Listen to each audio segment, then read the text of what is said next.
Welcome to the Rim Brake Rodeo. We hope this video helps. In this video, I will explain how to fix Hyundai Sonata seats. We'll discuss common problems like a seat not reclining or feeling loose.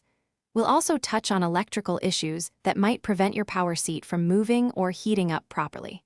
Finally, we'll cover general wear and tear, such as torn fabric or foam compression, which can make your ride less comfortable. First, let's diagnose mechanical problems.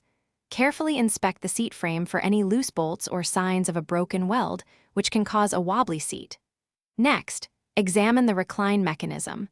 Look for worn-out gears or broken springs that might prevent proper adjustment. Sometimes, simply lubricating the moving parts with a silicone spray can resolve stiffness and restore smooth operation.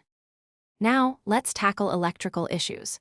Begin by checking the wiring harness located beneath the seat for any disconnected or frayed wires, as these are common culprits. Use a multimeter to test the seat switches and motors for proper continuity, ensuring they are receiving power.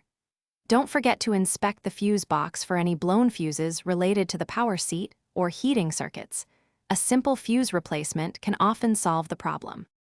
Finally, let's talk about upholstery and comfort. For small tears in your seat fabric, a simple fabric repair kit or an adhesive patch can work wonders. If your seat feels saggy or uncomfortable, replacing the worn-out foam padding can significantly improve support and comfort. For more extensive damage, or if you desire a completely fresh appearance, professional reupholstery might be the best option to restore your Sonata's interior. Thanks for watching. Consider subscribing if we helped you.